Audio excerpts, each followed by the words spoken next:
Армысыздар, қазақ елі.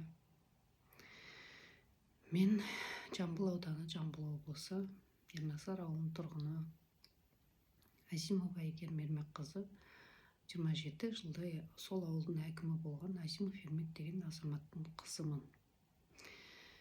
Мен әке аманаты, әкем бақилық болып кетті 23 сәуірде, осы 25 жылы. Сол кісінің жазып кеткен аманаты бойынша сіздерге үндеу жариялап отырмын. Қазір мені біраз адам расымен неге олай істедің деп айту мүмкін. Бірақ әкеден қалған адалдық, әкеден қалған тәрбие ішіме сыйдырмады. Бұл өмірде ешқашан өтірік айтпа, адал бол деген әкенің тәрбиесі. Әкем сол ауылдың суын осы әкім болып тұрған кезде 2002 жылы 2011 жылының ортасында Ақбұлақ программасы жүрген болатын. Сол уақытта осы ауыз су мәселесі көтерілген. Сол Ақбұлақ программасымен әкем болып тұрған кезде су қоры мол осы жерден деп қазып көрсетіп труба қойып беріп кеткен жерді әкем әкімдіктен кеткеннен кейін қазіргі билік сол суды жүргізді мемлекеттің қаражатымен. Бірақ Ақбұлақ программасымен қойып кеткен жерден скважинаны орнатқан жоқ. Бұрын 70 жылы Совет үкіметі кезінде сиыр суаруға арналған ферманың орнындағы скважинаның қасынан қаза салды.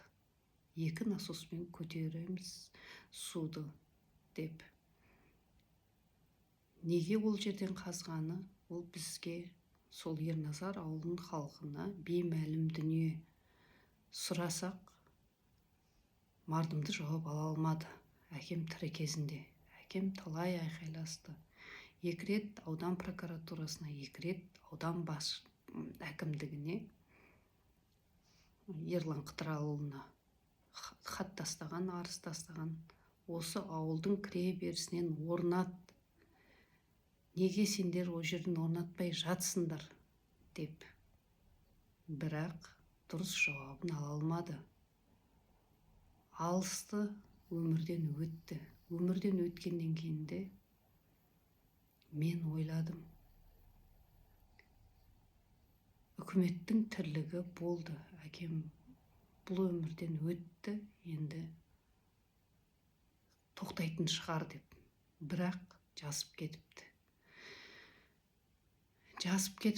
Әйгерім қызым, осы мәселені көтер, инстаграмға сал. Жарты жылда зорға есімді жинап, енді сіздерге үндеу жариялап отырмын. Осы үндеуім барынша президентіміз Қасым-Жомарт Кемелұлы Тоқаевқа, генеральный прокурор Берік Асыловқа жетсін, тексерсін. Мен болмаса әкем менің өзінің есігінің алдындағы құдыққа келіп, құдық қазып беріңдер, су шығарып бер деп өтінген жоқ. Ауылымның адамдары, ауылымның халқы таза су үшін, таза сумен нәр алсын. Өмір бақи сонда ауыл адамдардың ризашылығын алатын еді, ауылдың көркі болатын еді деп айтқан сөзінде. Ауылға кіре берістен скважина орнатқанында. Ауылдың әкіміне сол құдықты скважинаны орнатып жатқанда қаншама рет кірген. Ол жерден орнатпа, ол жерде су жоқ, ол жерде су болмайды деп. Жоқ, тыңдамады. Ал қазір ол жердің суы, қыс, көктем кезінде арыққа су келеді, ол су лайланады. Неге лайланады? 600 миллион бөлінген қаражаттан ішілген су не үшін лайланады? Ауыл адамдары лайланған су ішеді сол кезде. Біз неге дамымаймыз? Біз қазақ не үшін дамымаймыз? кішкентай бір ауылдың мемлекет бөлінген қаражатын дұрыс пайдаланбай, дұрыс нәрсеге жұмсамағаннан кейін қаяқтан дамимыз? Менің әкем расымен қаражат бөлінбей, мемлекеттен қаражат бөлінбеген кезде сол сиыр суаруға арналған скважинаны ауылым сусыз отырмасын деп өзі қаражат тауып, соны